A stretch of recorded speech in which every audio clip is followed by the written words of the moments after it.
నగరంలో నకిలీ జనన ధృవీకరణ పత్రాల కలకలం. అనంతపురం నగర పాలక సంస్థలో జనన మరణ ధృవీకరణ పత్రాలు నకిలీవి ఒక్కొక్కటి వెలుగులోకి వస్తున్నాయి. అధికారులు మేమివ్వలేదు అంటుంటే మీ సేవా సెంటర్ నిర్వాహకులు అప్లోడ్ చేయడం వరకే మా బాధ్యత అంటున్నారు. మరి ఈ నకిలీ జనన ధృవీకరణ పత్రం జారీ చేసింది ఎవరు? తెచ్చుకున్నది ఎవరు? దొంగ ఎవరు? ఆ దొంగకు సహకరించిన సూత్రధారులు, పాత్రధారులు ఎవరు?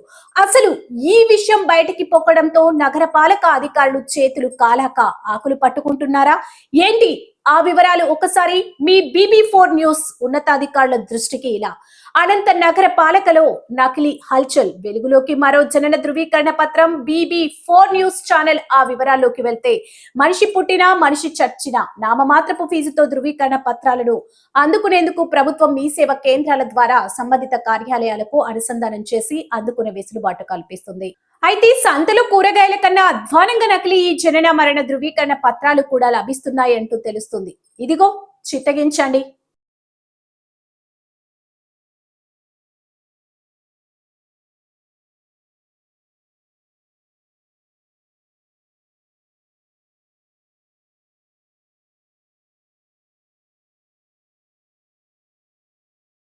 నమస్కారం అండి.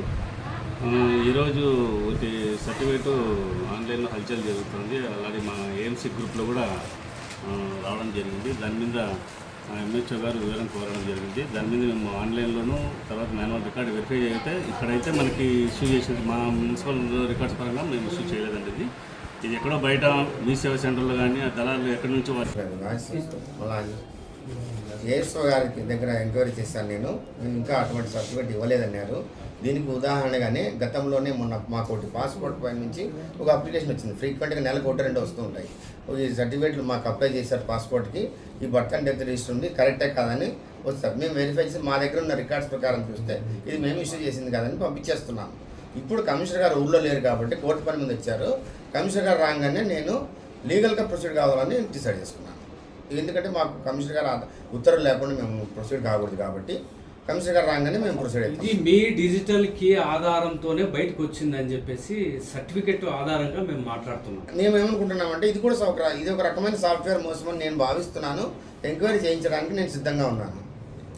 ఇది ఈ మధ్యనే తర్వాత ఈ రకమైనటువంటి ఈ యొక్క దొంగ సర్టిఫికెట్ పుట్టుకకు ఎవరైతే కర్త ఉన్నారో అధికారులు కావచ్చు, దానికి సంబంధించిన బాధ్యులు కావచ్చు, దృష్టికి వచ్చింది.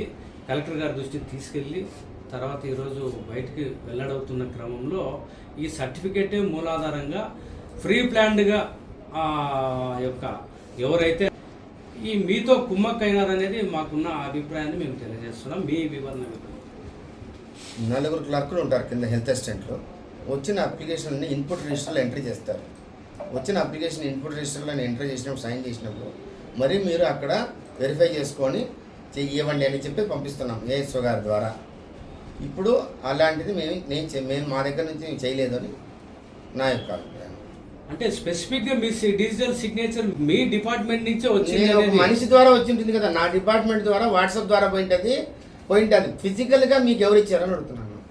ఆ ఫిజికల్గా అనేటువంటిది మేము మళ్ళీ నెక్స్ట్ రిక్వెస్ట్ చేస్తున్నాను. ఎవరు మీ నుంచి కంప్లైంట్ చేస్తున్నారు కాబట్టి కంప్లైంట్ అనేది హెడ్ ఆఫ్ ది దాని సుప్రీం రిక్వెస్ట్ ఏమంటే అది మీరు ఏమంటే మీకు మేము అడుగుతున్నాం ఇచ్చాడంటున్నారు కదా మీరు. ఆ అబ్బాయి పేరు వివరాలు తీసుకుంటే మా సైడ్ నుంచి కూడా మేము కంప్లైంట్ చేయడానికి కమిషన్ ద్వారా చేస్తామని చెప్తున్నాను. మీ పరిధిలో మీరు చూసుకోవాలి. నేను పోలీస్ స్టేషన్ కంప్లైంట్ చేస్తాను అంటున్నాను. అది ఎక్కడ ఇష్యూ అయింది? అది నేను తర్వాత చేస్తాను. తెచ్చిన వ్యక్తి ఎవరు దయచేసి మీకు తెలిసింటే మీకు తెలియదు. నేను పోలీస్ స్థాయిలో మీ DG verified your signature of BL Narasimha అని చెప్పేసి దాంట్లో certified prove that signature Aadhaar నేను పంపించాను. మీ ఇదిలో జరుగుతా ఉన్నప్పుడు కూడా దానికి ఆ రకంగా మీరు క్లాసిఫికేషన్ ఇవ్వకపోతే ఎట్లా మీరు ఎవరు లేదు, తప్పకుండా నేను- మమ్మల్ని మీరు క్లాసిఫికేషన్ ఓన్లీ దట్ పర్సన్ ఒకటి వివరాలు ఇవ్వండి. నేను ఆ దొంగను పట్టుకొచ్చి మా చేతికి ఇవ్వండి, మేము కైవరకు పట్టిస్తాము అంటారు మీరు. అది ఎట్లా అవుతుంది? అది అలా కాదు, అలా కాదు. నా ఉద్దేశం అది ఇవ్వరు, కాదు. క్లాసిఫికేషన్ ఇవ్వరు, ఒపీనియన్. సార్, క్షేత్రస్థాయిలో ఎప్పుడైనా పర్యవేక్షణ చేస్తున్నారా? ఆ. బర్త్ సర్టిఫికేట్ ఎప్పుడైనా పోయి పర్యవేక్షణ చేసినారా ఇంతవరకు? బర్త్ సెక్షన్లకు వెళ్ళాను. అయితే సార్ అది మమ్మల్ని మీరు వివరాలు ఏమని అడిగితే ఎట్లా నేను అడుగుతారు? క్వశ్చన్ చేయడం లేదు. బాలపెద్దన్న గారు పూర్వ పరిచయంతో నేను అడుగుతున్నాను. మీరు అటువంటి తప్పుగా అనుకోండి.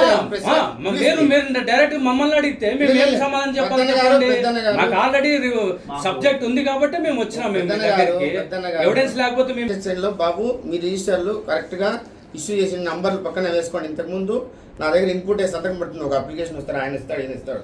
ఆ నంబర్లు సీరియల్ నంబర్ ప్రకారం ఇన్పుట్ నెంబర్ ఉంటాయి. ఇష్యూ చేసిన తర్వాత దానికి ఒక నెంబర్ వస్తుంది కదా, అవన్నీ వేసి కరెక్ట్గా పెట్టండి, పెట్టుకోండి అని చెప్పేసి, మీ లేకపోతే సంబంధిత వ్యక్తులు బాధ్యులు అవుతారు అని చెప్పేసి వచ్చినాను.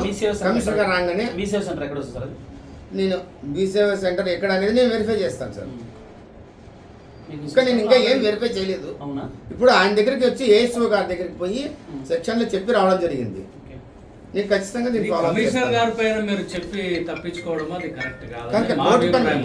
అంటే నేను అనేది ఏమంటే ఒక మీరు ఒక పోలీస్ ఇన్ఛార్జ్ కాంపిటెంట్ అథారిటీ మీరు మీరు డైవర్ట్ చేసి కమిషనర్ డైవర్ట్ కాదు నూకడం అది డైవర్ట్ కాదు. పెద్దన్న గారు నేను అనేది ఏమంటే పోలీస్ కేసు పెట్టాలంటే డీడీఓ కంపల్సరీ ఉండాలి.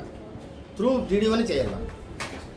మన సెక్షన్ మన డీడీఓ ద్వారా పోలీస్ కంప్లైంట్